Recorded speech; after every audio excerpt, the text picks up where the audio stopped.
Unboxing Hangover. It's that specific silence that hits once that dopamine leaves our system. You've ripped open the cardboard, you've posed the figure, you've put it on the shelf, and then what? The toy sits there, the box sits there, and honestly, you're probably already scrolling for the next figure. That's not a call out. I'm actually on the same boat. Last week, we talked about toy addiction, but today, I want to talk about the cure, turning that passive buying into creative thinking. Today, we'll discuss making collecting the backbone of something bigger. When you find yourself constantly thinking about the next hype figure or searching for something to order just to get that dopamine hit, I hope you find this video useful. Welcome to Gimat Collects.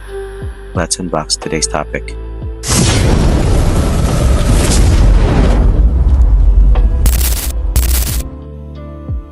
At its core, collecting gives us the foundation. It gives us the characters, worlds, and stories that have already been built. What we do with those things is where magic can happen. Once we start mixing collecting with side hobbies, it can be our first step from being an accumulator and make it start becoming about expression. At this point, collecting is like the anchor for me, and everything else branches out of it. We'll open the door to 3 beautiful hobbies, starting with toy photography. We already have the figures. We love the characters. And before we know it, we start trying to learn about lighting angles, shadows, and other things we didn't think had anything to do with toys.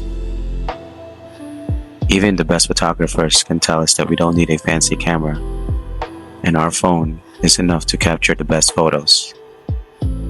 When I started taking photos of my toys, I kept my focus on the things I already had instead of the figures that I was missing. It allowed me to appreciate the sculpt, the articulation, and the paint job even more. I found myself spending hours trying to get a nice dynamic pose. And during those hours, it kept me from browsing through Bombas Me or 5K toys. I'm completely present with the toy that I already own. It's like squeezing more value from an old purchase. And suddenly, my desire to buy just fades away. The best part is, I didn't have to spend money, and it turned the figure from a static object into a subject. I let my imagination run wild and put together characters from different worlds, all in one picture. As I got more into toy photography, it led me to another hobby. This opened the door for content creation. I wanted to transform a still image into a moving object.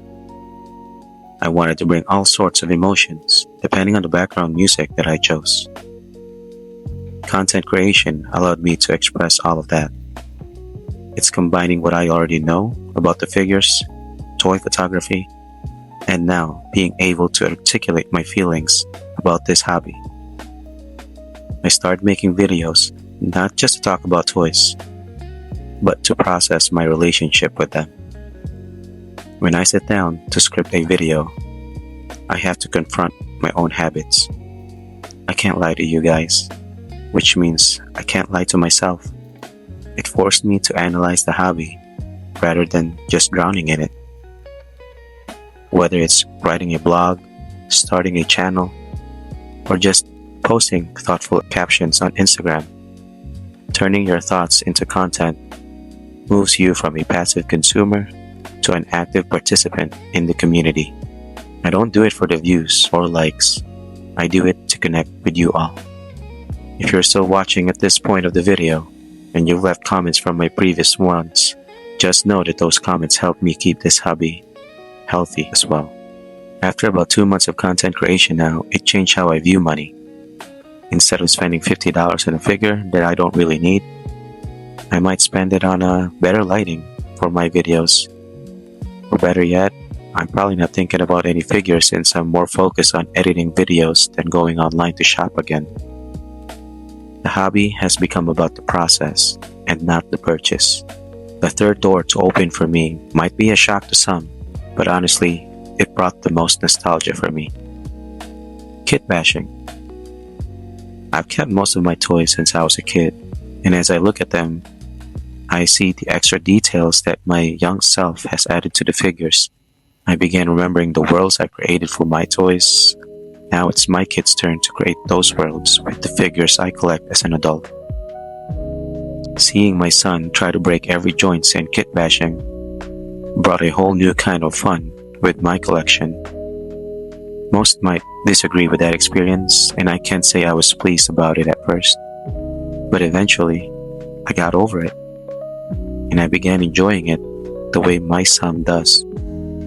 It reminded me what it felt like playing with toys as a kid. When I started this hobby, I always played with the action figures the way I thought an adult should. Now, I'm not just focusing on what exists. My son and I are changing it. Every kit bash becomes personal. And suddenly, the collection isn't just a lineup of figures, but a reflection of us. Those are the main doors that open for me after collecting toys. I won't be surprised if it further opens up more curiosity. From kit bashing, to customization, to creating dioramas, to even 3D printing. From photography, to content creation, to maybe stop motion. The options are limitless, but it doesn't make your collection worth any less. It all comes down to one thing, which is identity. As long as you identify as a collector, your primary action will be collecting, gathering, buying, displaying. But if you identify as any of the doors that open from today's topic, your primary action becomes making. One is not better than the other. It's just simply bringing up various ways to help keep this hobby healthy and for long term. The figures became the tools I use to express myself. I believe I don't need 1,000 tools to make art. I just need the right ones and the patience to learn how to use them. So if you felt that unboxing hangover like I did, try creating something this week. Try not to buy anything and just take a figure you already own and make something with it. A post, a story, or a photo. Let me know if that fills the void better than a pre-order would. When I look at everything this hobby has grown into, I realize it all traces back to one simple question. Why do I collect? Which leads me to our next week's topic. We will do a rewind from the very beginning, and we'll share more personal stories about what started it all for this hobby. From living in a small province in the Philippines to now having my own family here in America, how this hobby has been part of my whole life all along. And stay tuned. But for now, thanks for listening. See you all again next week. And always remember, collect responsibly.